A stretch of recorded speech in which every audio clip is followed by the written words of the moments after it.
The problem we're trying to tackle with biodiversity in Ireland is the huge recent loss in plant and animal species over the last number of decades. So we're trying to reverse that trend. And the way we're trying to do it here at Burren Beard Trust is by taking direct action, using a network of farmers, landowners, community groups, schools, both here in the Burren and increasingly right across Ireland. It's really, really important the job that the farmers play in actually promoting and keeping the Burren landscape as it is. And it's a very, very unique and a very, very special landscape, as we all know. You know, you have a huge range of rare flora and fauna here in the Burren that you don't have anywhere else in parts of the world. I think it's really, really important that traditions do continue, and I think it's fantastic the work that the likes of Burren Bio does in promoting that. Every year they host the iconic Winterage Weekend, and the highlight of the Winterage Weekend is the cattle drive. In 2019, myself and my family were very, very privileged, and we were honoured to be actually the hosts of the cattle drive. So we had about 700 people who came and who followed us up to put the cattle up to this winterage for the winter, for the grazing months. And it's so important that people understand traditions and they understand what exactly is happening in farming and in a local area and how important it is. So volunteering is about pushing your time and your skills out to the trust, but you gain so many rewards back. What I've realised is that giving something back actually involves getting so much reward for yourself as well.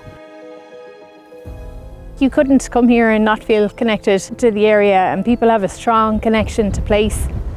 And what we're seeing now across the West and across the rest of the country is that everybody is starting to be really concerned about their local environments and the places that they live. The problem really is huge biodiversity loss, and really it's pieces of land like this are typical of land in Ireland. A lot of the land that we have in Ireland is of low biodiversity value.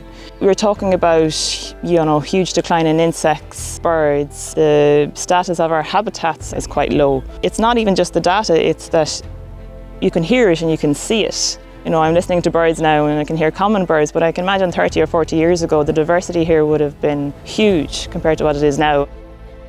We are here today on a really big day for us. We have our annual plant swap.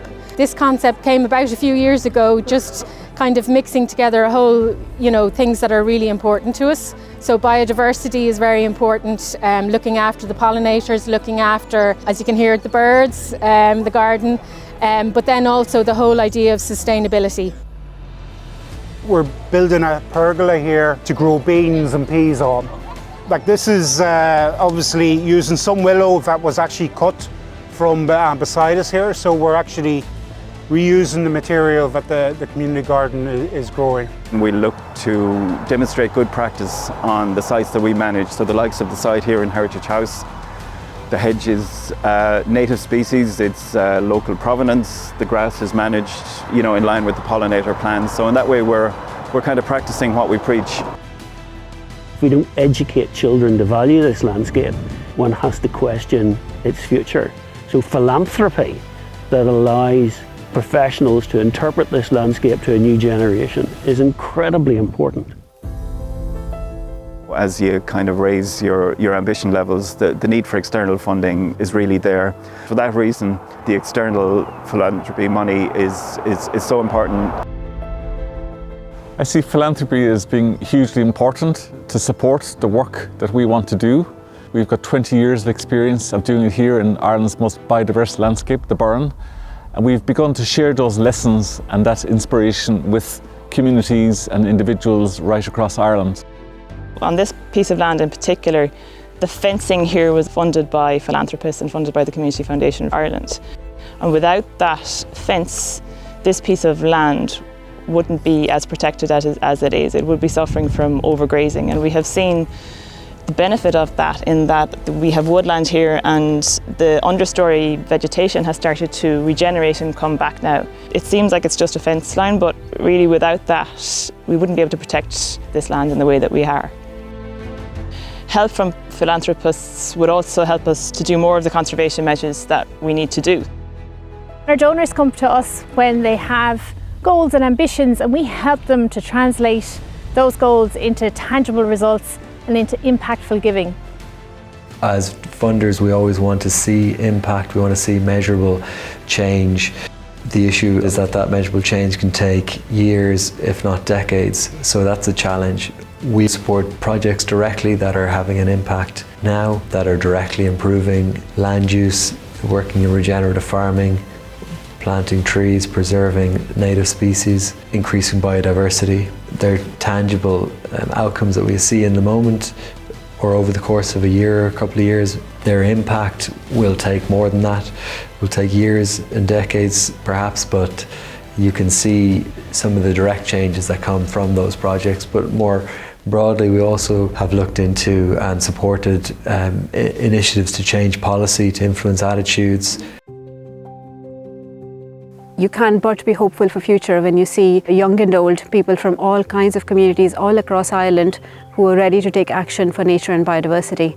I think what we need to do is to help people to reconnect with nature. And if we can do that, if we can create a spark of excitement in people, then we can sow the seed for them to protect their lands. What I have found is if you give something to the Burren gives a lot back to you. The Burren is the last arc for many priority species that Ireland has. And because of that, work here to preserve the habitats that are important to those species is absolutely vital. Working in this space, it can be easy for any of us to feel overwhelmed by the magnitude of the crises that we're facing. My hope for the future is that we all gain an awareness of how important where we live and the places that we inhabit, how much we need them, and how we wouldn't have any of the wonderful things that we have in our lives if we don't manage to hold on to our environment. So my hope is that we continue to see this movement and that we're continue to be able to support this movement.